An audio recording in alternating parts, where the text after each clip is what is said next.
This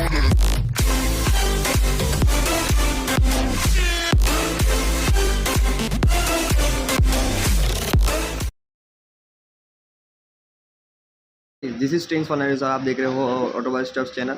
और आज का जो टॉपिक है आपने सुना ही होगा कि लास्ट डे जो रबीजाइन का जो प्लेन क्रैश हुआ है ना, एक्सीडेंटली जो रिपोर्ट हुआ है उसके ऊपर ही है।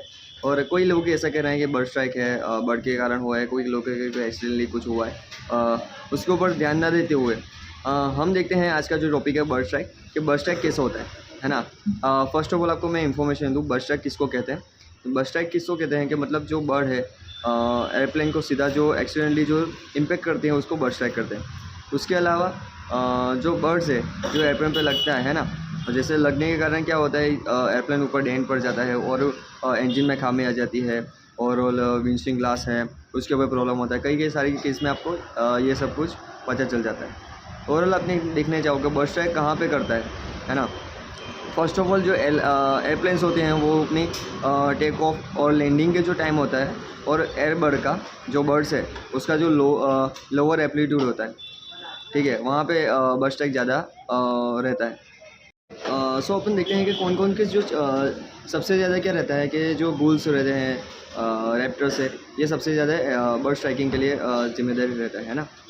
उसके अलावा जो बर्ड स्ट्राइक है ऐसे वर्ल्ड वाइड आपने देखना जो 150 बर्ड स्ट्राइक होता है इन अ डे, एक डे के अंदर है ना, वर्ल्ड वाइड। और इन इंडिया में आप देखने जाओ तो अप्रोक्सली क्या रहता है, अहमदाबाद में आप देखने जाओ 33 बर्ड स्ट्राइक रहता है ओवरऑल जनवरी टू नवंबर, है ना। और कोलकाता में 18 था बर्ड स्ट्राइक। ओके, अभी देखते हैं बर्ड स्ट्राइक के कारण क्या क्या क्या पॉसिबिलिटी रहता है डैमेजेस का, है ना। फर्स्ट ऑफ ऑल अपने विंडशील्ड ग्लास है, एयर इनटेक जो रहता है उसमें प्रॉब्लम हो सकता है। एयर की जो जेट्स के जो फिन्स होते हैं उस पर प्रॉब्लम हो सकता है, टकराई के कारण वो टूट सकती है। इंजन डैमेजेस में कई सारी डैमेज और जो भी आउटर जो बॉडी लाइनअप होती है उसमें भी प्रॉब्लम हो सकता है ना। अब जो बर्ड स्ट्राइक है उसके रोकने के लिए क्या अपन कर सकते हैं वो अपन देख सकते हैं, है ना।